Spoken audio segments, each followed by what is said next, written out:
નમસ્કાર મિત્રો, સ્વાગત છે બધા મિત્રોનો અમારી યુટ્યુબ ચેનલમાં। હું છું આપનો મિત્ર ભાવિક વઘાસિયા।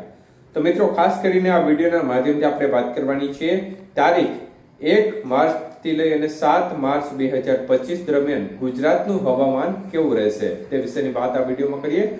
તો મિત્રો, માહિતી છે તે છેલ્લે સુધી જોવા વિનંતી। તો મિત્રો, ખાસ કરીને અત્યારે જોવા જઈએ તો એક પ્રકારે દિવસ દરમિયાન ગરમીનો અહેસાસ થઈ રહ્યો છે અને વહેલી સવારે ઠંડીનો અહેસાસ થતો નજર પડી રહ્યો છે।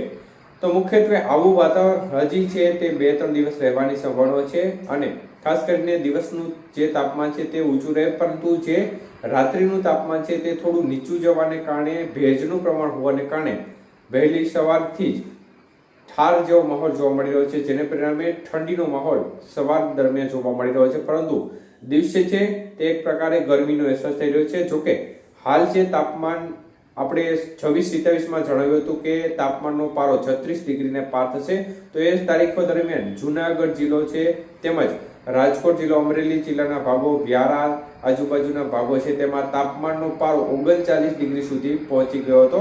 તેમાં પણ ખાસ કરીને મહાશિવરાત્રીના દિવસે તાપમાન ખૂબ જ મોટા પ્રમાણમાં વધ્યું હતું અને 39 થી વ્યારામાં 41 ડિગ્રીને નજીક પહોંચી ગયું હતું। તો મિત્રો, ખાસ કરીને ત્યારબાદ તાપમાનમાં ઘટાડો જોવા મળી રહ્યો છે, દિવસનું તાપમાન ઘટ્યું છે। ત્યારે હાલની સ્થિતિ જોવા જઈએ તો મુખ્યત્વે આ પ્રકારનો માહોલ એટલે કે જે 2-3 દિવસ બાદ તાપમાનનો પારો છે તે ધીમે ધીમે ઉંચકાવા લાગશે, પરંતુ એટલો બધો ઉંચકાશે નહીં, પરંતુ 6 તારીખ એટલે કે 6 માર્ચથી તાપમાન ફરીથી ઊંચું જશે અને 7-8 તારીખ પછીથી તાપમાન છે તે ફરીથી 36 ડિગ્રીને પાર થઈ જશે। એકંદરે ફરીથી ઉનાળા જેવી જોરદાર જમાવટ જોવા મળશે। તો દિવસનું તાપમાન છે તે આ પ્રકારનું જોવા મળશે। રાત્રિનું તાપમાન છે તેમાં પણ 2-3 દિવસ બાદ વધારો થશે, એટલે કે અત્યારે જે ઠંડીનો અહેસાસ થઈ રહ્યો છે તે પણ ગાયબ થવા લાગશે। તો આવતા 2-3 દિવસની અંદર જે પશ્ચિમી કચ્છના ભાગો છે, અને પશ્ચિમી સૌરાષ્ટ્રના ભાગો છે તેમાં ઝાકળનું પ્રમાણ છૂટાછવાયા ભાગોમાં જોવા મળશે અને ત્યારબાદ ઝાકળની સંભાવના ઓછી રહેશે।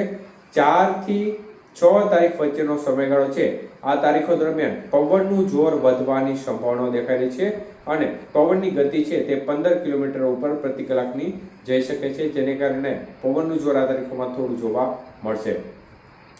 તો મિત્રો, 4 થી 6 તારીખ દરમિયાન અમુક વિસ્તારોમાં વાદળોનું પ્રમાણ પણ જોવા મળશે, પરંતુ ખાસ કરીને આમ જોવા જઈએ તો કોઈ માવઠાની સંભાવના જણાતી નથી।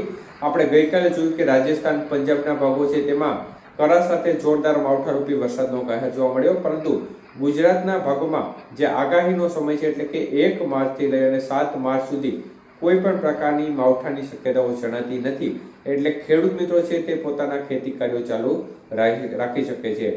અને મુખ્યત્વે 2-3 દિવસ છે તે પવન છે તે કચ્છ અને પશ્ચિમ જે સૌરાષ્ટ્રના ભાગો છે તેમાં પશ્ચિમી પવનો ફૂંકાશે, બાકીના જે ભાગો છે તેમાં ઉત્તર પૂર્વના પવનો જોવા મળશે, એટલે કે ઝાકળની સંભાવના બીજા ભાગોમાં ઓછી રહેશે।